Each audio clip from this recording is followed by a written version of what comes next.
Hey everybody, it's Mark Vogt with VOGTLAND Outdoors.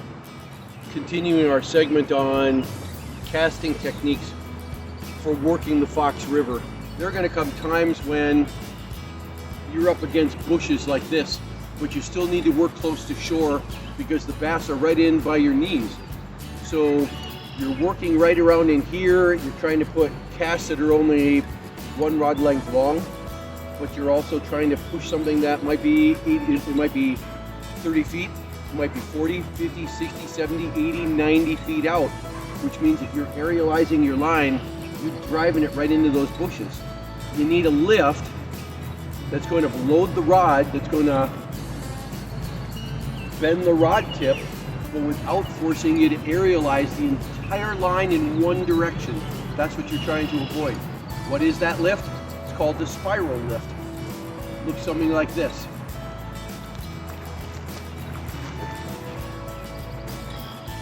Making a loop. The best way, you're making a loop like this because that line going like this is actually loading the rod tip. Let me get away a little bit.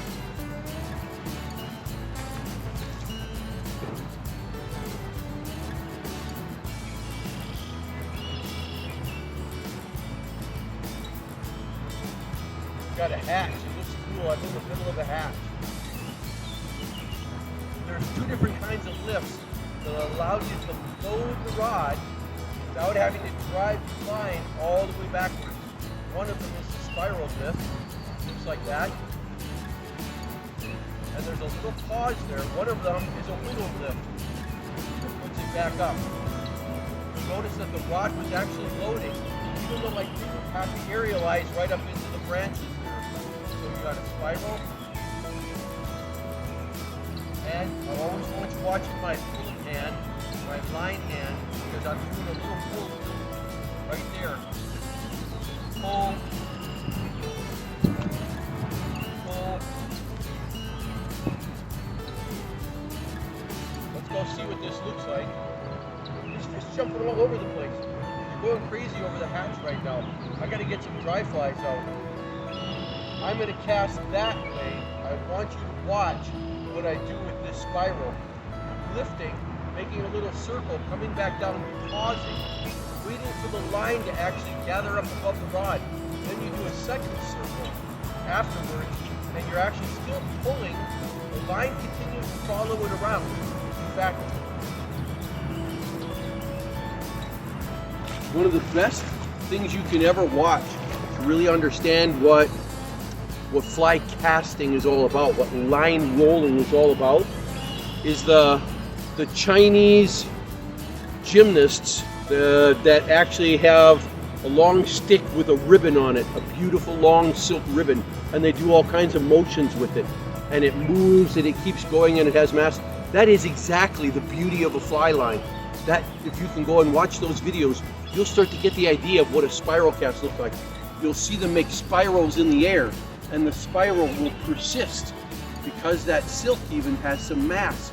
So the spiral lays there and they move it all around and it looks wonderful like it's swimming. That's exactly what the line is doing. It's doing that in the air above your head while you're trying to actually cast. So let's look from the back at what the spiral lift looks like.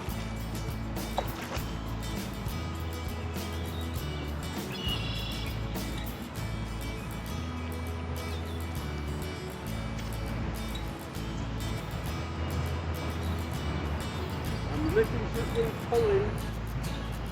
Lifting, circling, pulling. It's really hard to describe this, guys. All I can do is show you, and have you watch from the back like this. This is as close to a bird's eye view, what I see, as I can possibly offer you.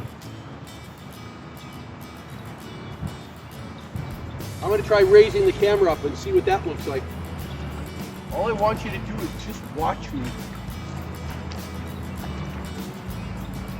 Watch this hand, watch this hand.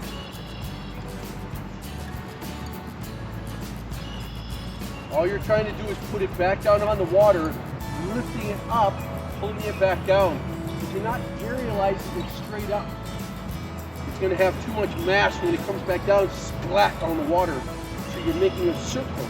That keeps the rod tip bent if you're fast enough, the rod tip stays bent, which means it's loaded, which means it has energy stored in it, and then it's just a question of redirecting it. And the line follows where the tip of the rod goes and lays the line down nicely.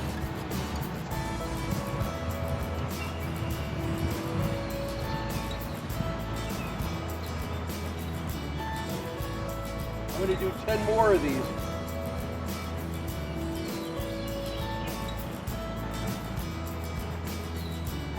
The reason it's making a plop is I've got a fairly large nymph on there.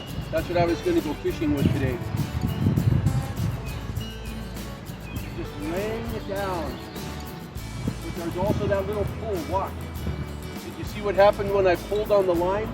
That little haul bent the rod. The line did not speed up. I don't know why people keep saying that.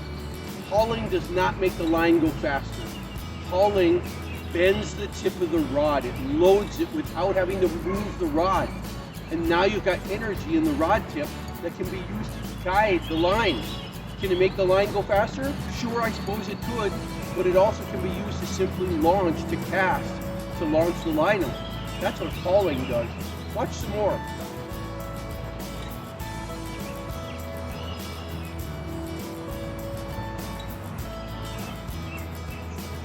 See how easy I can work this whole surface here?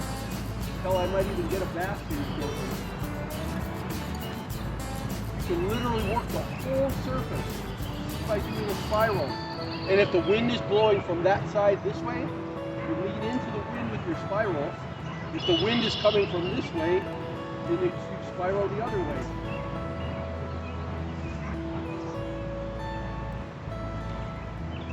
There's a left one, here's a right one.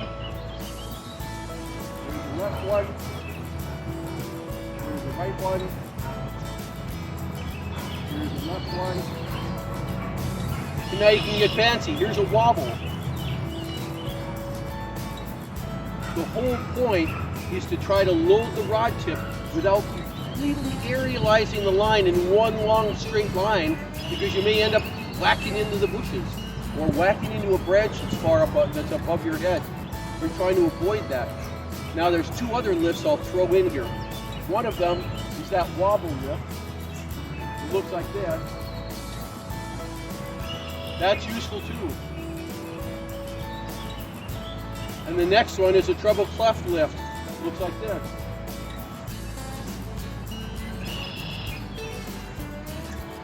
You're literally making a treble clef, like on a piece of music. Give those lifts a try. Practice, practice, practice. You can do it on the lawn. You can do it with no hook attached. Do it wherever. Great blue heron, another great blue heron, cormorant are coming by. It's time to go fishing for me. I hope you guys like this little video. These three casts, the spiral lift to the left, to the right, the wiggle lift, and the treble cleft lift, and you can put your signature in there. I draw my name, M-A-R-K.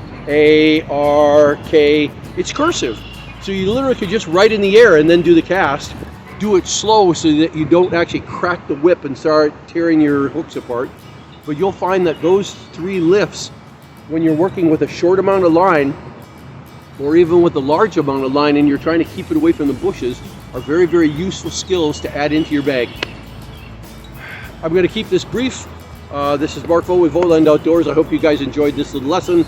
Watch for more lessons coming up. They're going to be very brief. We'll see you out there.